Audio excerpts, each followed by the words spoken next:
Il y a 2 ans, alors que l'activité s'éteignait peu à peu, la commune a formulé le vœu d'acquérir les bureaux en face, 1600 m² de bureaux, un laboratoire et des parcelles constructives derrière. Pour garder l'histoire économique, l'histoire sociale, l'histoire industrielle, qui a commencé ici à 1867, d'accord, et qui a trouvé son essor évidemment entre les 2 guerres, mais particulièrement après la dernière guerre mondiale. Il y avait chaque jour ici 830 personnes, 1100 pendant les campagnes. C'était le lieu je dirais économique, le cœur parmi les entreprises de l'époque. Alors c'est une commune nouvelle de 4 communes qui n'en fait plus qu'une depuis le 1er janvier 2017. La commune historique Nassandre, c'était 1400 habitants. Les 3 autres communes ont apporté 1 millier de plus d'habitants, c'était 2400, d'accord. Des communes rurales qui sont situées très proches. Et donc cette commune de 2400 habitants Nassandre-sur-Île, c'est la 5e commune de l'Interco sur 75, la 4e commune du département. Ça nous donne un rôle aussi dynamique dans tous les ordres, dans tous les aspects de notre quotidien, pour la promouvoir et lui donner tout un élan de nouveautés, mais aussi sans oublier le passé. En gros, c'est ça.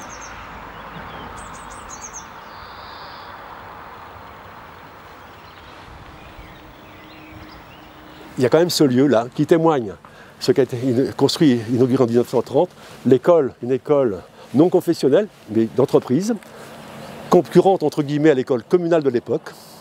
Il y avait chaque semaine la visite du médecin, du dentiste, d'infirmières qui prenaient soin des enfants et des personnels. Ça veut dire que ça c'est le creuset un petit peu de l'ingénierie de l'éducation. Après, il y a eu plus tard la formation des futurs apprentis. Ils apprenaient la technologie des métiers de l'industrie ici, et ils allaient bien sûr sur site accomplir les tâches professionnelles. Donc il y a un attachement communal, un attachement historique, économique, social, que j'aimerais bien que nous gardions pour l'avenir. Ce lieu, je ne sais pas ce qu'on en fera, mais il ne peut pas être voué à la destruction, tel que pouvait l'imaginer le repreneur en disant les locaux techniques de côté, les silos, on rasera tout. Le reste, vous nous direz. Ben moi j'ai envie de dire qu'entre l'habitat de la commune de Nassandre-sur-Île, qui est dans cette direction, ce petit hameau qui est ici, il y a une rupture, c'est l'industrie. Mais on pourrait peut-être dans ce périmètre-ci trouver des solutions qui fassent que ce soit un espace plus commun, partagé, sans connaître le contenu des locaux, mais que le bâtiment avec la rivière qui est à côté et son environnement trouve un sens tout à fait nouveau. C'était ça l'idée. On réduit un peu le sujet de la mobilité à cette mobilité physique, mais elle doit aussi être intellectuelle, et peut-être que dans la démarche de ville vivante, il faut qu'on s'imagine aussi intellectuellement ouvrir son esprit à d'autres formes de mobilité. Les 4 sites retenus sont évidemment, ont leur histoire, hein, et on en est fiers, et ils en sont riches d'histoire. Elle s'est construite, cette histoire, ou ces histoires se sont construites autour des 2 rivières, les éléments structurants de notre territoire. J'en parle avec un peu de passion parce qu'on est en phase de révision du schéma de cohérence territoriale, mais il faut savoir que à la genèse de ces sites industriels, hein, il y avait plus de la moitié des salariés qui venaient tous les jours au travail à vélo. Donc l'usage intellectuel, il était là. L'habitude de ce déplacement par nécessité, à cette époque-là, elle était principalement économique, mais le fond de vallée invite à ce déplacement à vélo, puisqu'on a une déclivité du nord au sud de notre territoire qui est relativement modeste, donc on peut circuler de manière aisée, et on est en train, autour de ces éléments de cohérence territoriale, la définition d'un plan de mobilité simplifié, de pouvoir essayer de réinventer ou de retrouver des modes de déplacement à l'intérieur de son quotidien, à l'intérieur de son domicile-travail, on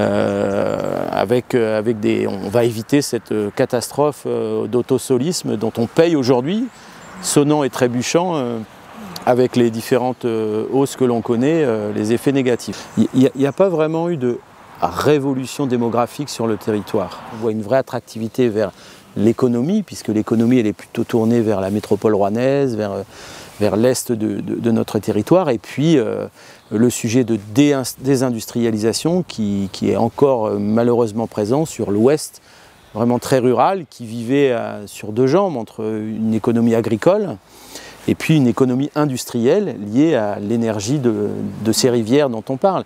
Et là, ça fait 50 ans que ces sites industriels un peu majeurs ont petit à petit fortement diminué jusqu'à une histoire plutôt récente avec le site qui est derrière nous, qui est le dernier à avoir vraiment fermé ses portes. Peut-être que des pépites, et il y en a sur notre territoire, ce sont ces friches qui elles sont artificialisées, qui ne vont rien consommer et qu'il vaut sans doute qu'on repense à l'aune des réflexions que vous avez évoquées, c'est-à-dire un nouvel habitat, peut-être un peu plus partagé, du potentiel pour des équipements, du service. Au final, quel que soit un peu le domaine, j'ai le sentiment qu'il y a beaucoup de choses à faire pour améliorer l'attractivité, qui, à mon sens, n'est pas qu'économique et encore moins, ou peut-être plus difficilement, industrielle. Le point important de ce territoire, c'est l'économie agricole, qui est le premier employeur de l'Intercom. Et on est là sur quelque chose d'emblématique, puisque le site qui est derrière nous était la conclusion du travail de la terre, puisqu'on y transformait les betteraves pour faire du sucre, et il y avait toute la chaîne de transformation, de la récolte jusqu'au morceau de sucre et jusqu'à l'emballage, tout était fait ici, quoi. Donc ça a d'autant plus d'intérêt, c'est assez central sur une des caractéristiques de notre territoire, qui est cette économie agricole.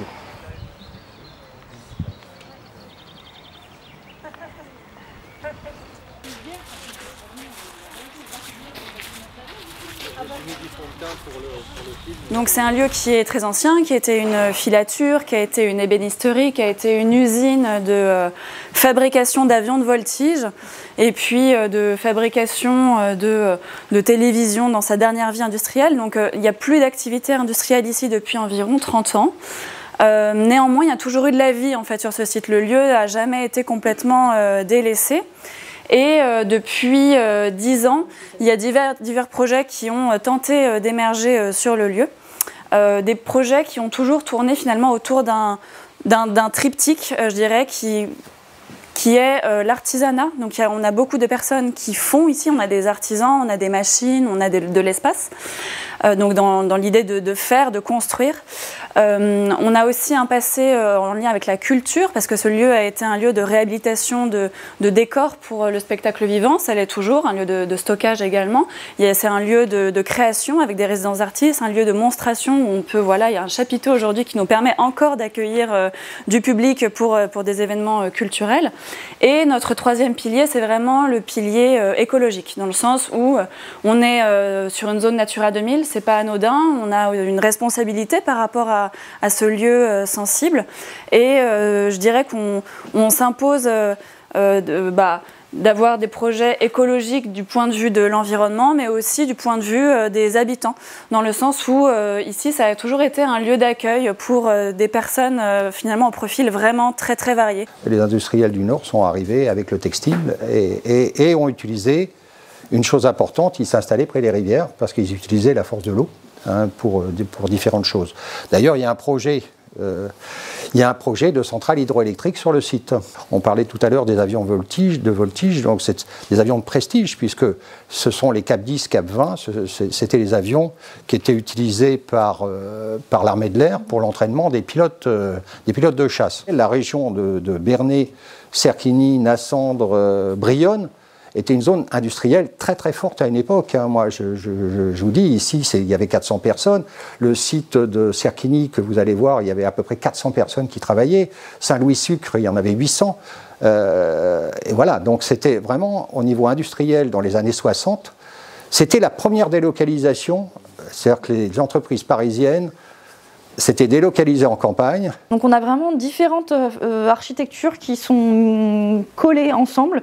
C'est assez atypique, c'est assez spécial, mais c'est ce qui fait aussi la beauté du lieu. Le but, c'est de faire un projet qui est vraiment adapté au territoire, adapté aux volontés du maître d'ouvrage, adapté à l'environnement qui est déjà existant. Et on est super ouvert, donc il y a plein d'idées partout et il faut les prendre partout. Et Europan, c'était une très bonne solution pour avoir des idées différentes et du monde entier. Bon.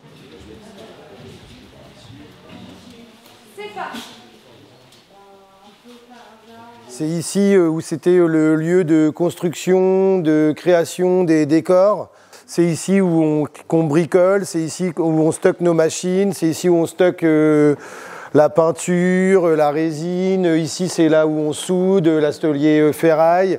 Cette pièce-là aussi, avec pour le moment ces grandes portes-là, elle nous permet de pouvoir reculer des poids lourds à cul, de pouvoir décharger avec le FEN ici.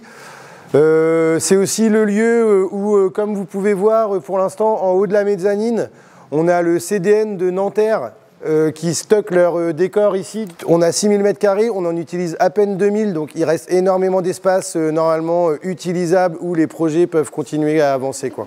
La luminosité dans les espaces. Aujourd'hui, on a des toitures qui sont très peu lumineuses, enfin, on a très peu d'apports lumineux et en plus on a vraiment un bâtiment, donc la friche, qui est très très sombre, qui a un cœur très très sombre au rez-de-chaussée. Donc c'est aussi comment on peut apporter de la lumière au centre de l'édifice. C'est une question qui en tout cas que moi je me pose, donc que je peux vous poser aussi. Donc ici on est dans une pièce que nous on nomme la plasturgie. Auparavant, ici, quand c'était la construction des avions, c'était dans cette pièce-là où ils faisaient beaucoup de résine. Et du coup, dans le box là derrière en bois, c'était une étuve où ils faisaient chauffer la résine pour qu'elle sèche. Là, on est du coup ce qu'on appelle la friche, c'est tout ce bâtiment-là. Du coup, sur 3 niveaux encore supérieurs. Et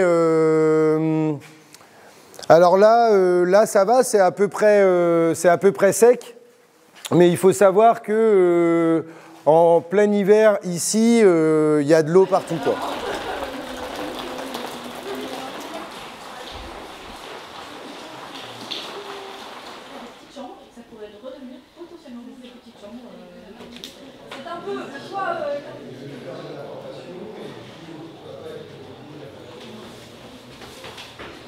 Aujourd'hui, en fait, tous les arbres que vous voyez qui sont situés derrière nous, tout l'espace arboré, ça fait partie de notre site. Donc on a vraiment, en fait, après, sinon c'est de la prairie qui est en zone Natura 2000. Donc vraiment tous les arbres, jusqu'au bout des arbres, c'est chez nous. Ne vous mettez pas de barrière aujourd'hui. Les choses sont ouvertes, quoi. Les usages, ils sont mouvants. Donc on a aussi cette volonté de s'inscrire dans le temps long et de construire de façon sobre à tous les sens du terme. On va reconstruire petit à petit, modestement, selon nos capacités, mais dans l'idée d'être encore là dans les siècles et les siècles.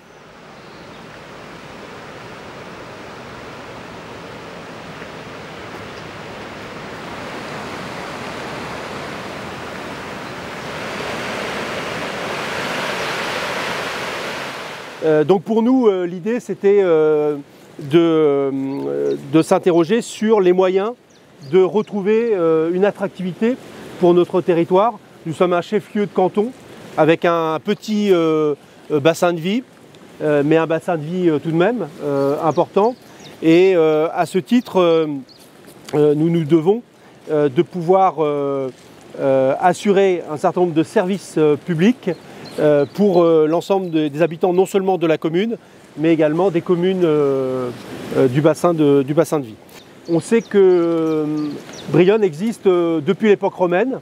Nous en avons de nombreuses traces archéologiques, malheureusement souvent enfouies, mais qui sont petit à petit révélées. La rivière a été le fil conducteur des vies qui se sont succédées sur ce territoire, avec des usages économiques qui sont importants dès la période antique, puisque le quartier de la gare a révélé peut-être l'une des premières tanneries de France et peut-être d'Europe à l'époque donc antique. L'idée c'était plutôt de faire de cette rivière un atout, parce qu'on a de nombreux usages qui sont économiques. Donc retrouver un peu d'hydroélectricité pour être autosuffisant, notamment à l'échelle de petits îlots comme celui-ci, et concilier d'autres usages qui sont des usages plutôt ludiques, avec le canoë-kayak, le tourisme vert, et également la pêche. On espère bien que dans quelques années, on aura des truites de mer et des saumons qui viendront remonter le cours de la Rille pour frayer dans des eaux qui sont encore froides, et donc qui permettent la reproduction. Brionne a cette étiquette de ville industrielle, donc tout de suite dans l'image on la voit noire, sombre, alors que si on la regarde elle est plutôt verte et bleue avec la rivière et les coteaux et les bois. L'essentiel c'est ici, c'est l'île, ciré de la porte pour la filature, ciré pour les quarts. C'est beaucoup moins sympathique, mais ceci dit, ça a été les usages de cet espace. Aujourd'hui, vous allez voir, c'est la rivière qui fait le lien et qui fait le trait d'union et qui fait justement, qui irrigue, pour reprendre les termes, nos différentes friches, qui irriguent aussi la ville, et c'est pour ça que la ville, elle s'est construite autour de la rivière. La rivière, c'est aussi un élément majeur de l'identité de l'Interco Bernay Terre de Normandie. Deux rivières dans l'Interco, la Charentonne et la Risle. Brionne est juste après la confluence de la Charentonne et de la Risle, mais c'est la Risle qui passe à Brionne. Donc il existait une turbine sous ce bâtiment-là, et une autre ici, où vous avez encore la cheminée, du coup, qui apparaît. C'est la seule cheminée qui reste sur ce site. Que l'île, finalement, elle est coupée en deux par la grande route que vous voyez là, qui est la route qui vient de Rouen. C'est un axe important et donc une entrée de ville pour Brionne. C'est-à-dire que les gens, quand ils arrivent de Rouen et qu'ils tournent la tête, c'est ici qu'ils voient.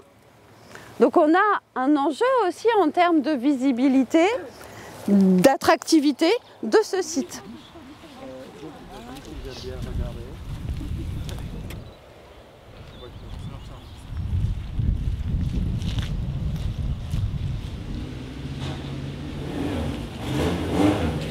Très rapidement, on a des questions de réseau qui sont un peu complexes. Pour nous, l'enjeu, c'est justement toujours de travailler sur nos paysages, les révéler, donc de supprimer ces poteaux aériens pour se mettre en enfouissement. Aujourd'hui, en accessibilité, vous avez uniquement le pont par lequel vous êtes arrivé, c'est tout. Pour desservir, c'est près de 2 hectares. C'est un peu juste.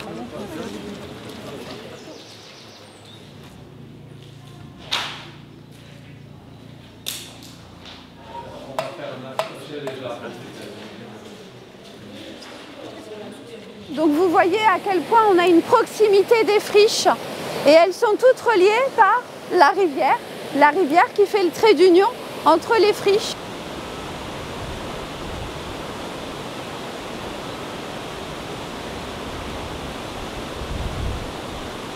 C'est comment aujourd'hui on intègre véritablement notre environnement à nos manières d'aménager le territoire. Comment est-ce que ces sites, on les réinvestit finalement dans le tissu urbain, dans l'espace public. Ces questions de réinvestissement des friches délaissées en milieu rural, ce n'est pas une problématique exclusive à Brionne. Par contre, ici sur notre territoire, on a une spécificité. C'est que l'essentiel de nos friches sont au bord de la rivière, ou sont traversées par la rivière. La rivière est une identité importante de notre territoire. La rivière relie les différentes friches à Brionne. C'est pour ça que j'insistais sur la question de la spatialité, des échelles d'intervention. Mais aussi, la rivière relie les centres-bourgs de l'Interco.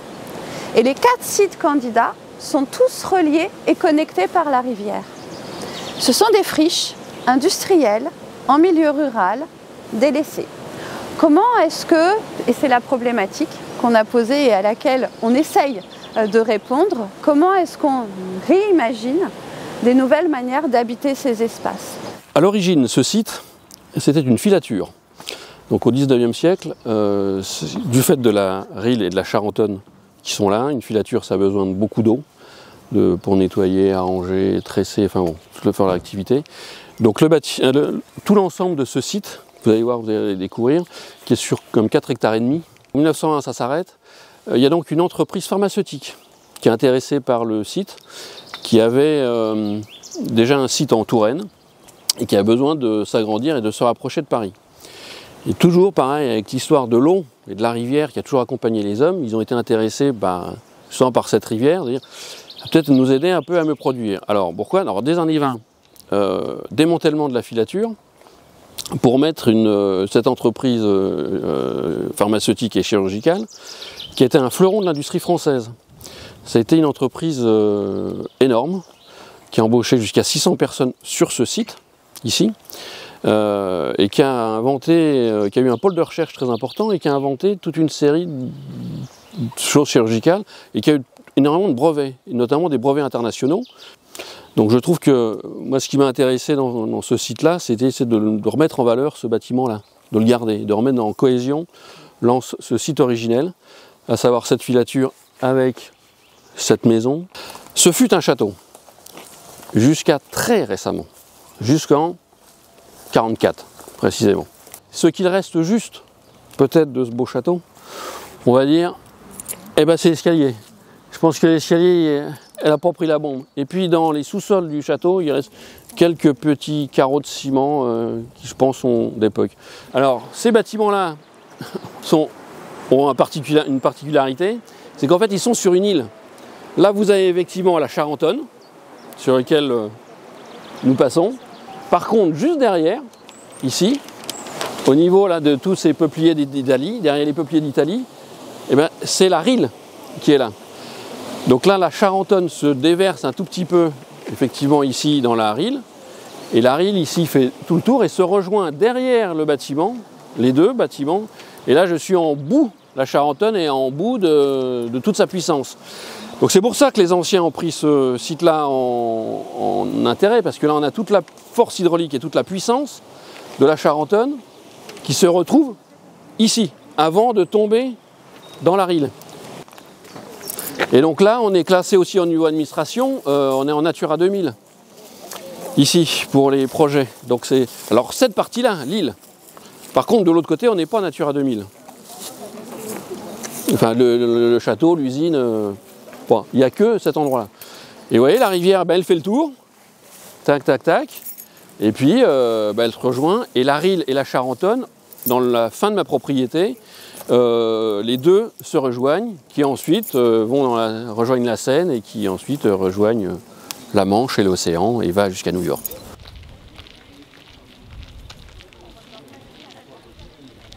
En préambule, tout à l'heure, je vous ai parlé de cette ancienne usine et de ce que je considérais de sa majesté de la construction au 19e, sans grue, sans électricité ou sans pas grand-chose. Et bien, voilà l'usine telle qu'elle était, le mur.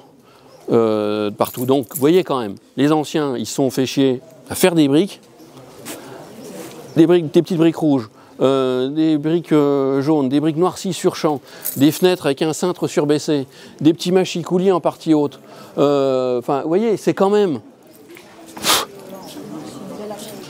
Alors, c'est quand même pas mal. Hein, c'est autre chose que les parpaings, vous voyez, qu'on a construits plus tard. Hein, et ça, bien sûr, c'était caché. C'est le début de l'usine.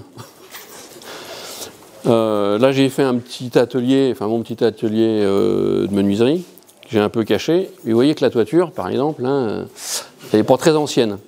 C'était le bout de l'usine. Donc là j'ai un bout de modernité qui s'est mis là-dedans. Et puis maintenant, on arrive dans l'ancien. Alors voici le bâtiment.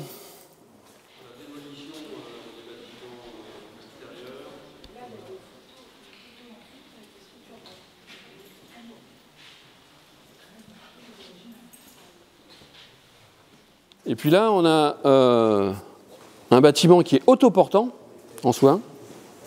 Alors il y a, je ne sais plus, une surface, il y a 6000 m², je crois, ce bâtiment-là, quelque chose comme ça.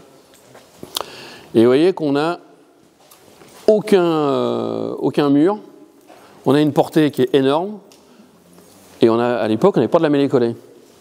Donc là, on a une forêt de poteaux, fonte, que je trouve, vous pouvez regarder quand même leur beauté. Les gars se sont quand même fait chier, encore au 19e, excusez-moi du terme, mais à faire quelque chose de joli. Qui a fait ça au XXe siècle, en bâtiment industriel, de faire ne serait-ce qu'un poteau qui soit un petit peu rigolo. Mais vous voyez quand même que les anciens, ils ont fait ça. On éclaire un bâtiment qui est plus qu'un stade, avec 3 carreaux, et puis on a une lumière homogène partout. Donc là, on est sur un bâtiment qui a été construit dans les années 60, toujours encore des grandes hauteurs sous plafond, une belle dalle béton.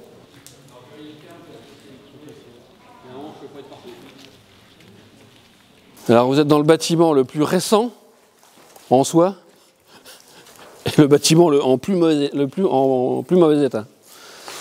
C'est quand même le comble.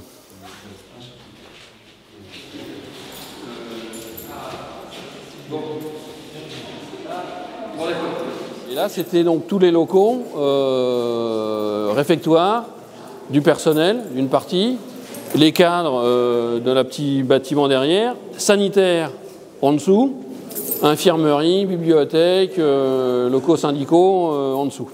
Moi, ce que je retiens, c'est que ça a permis de générer vraiment une osmose nouvelle entre la collectivité, les élus, les agents et des privés. Donc pour moi, c'est vraiment quelque chose de très intéressant. J'ai le sentiment que tout le monde a pu saisir la richesse du côté multisite et la cohérence de la candidature. Donc pour nous, on est vraiment ravis et surtout, malgré tout ce que vous avez pu entendre, en même temps, lâchez-vous et vous avez pour nous carte blanche.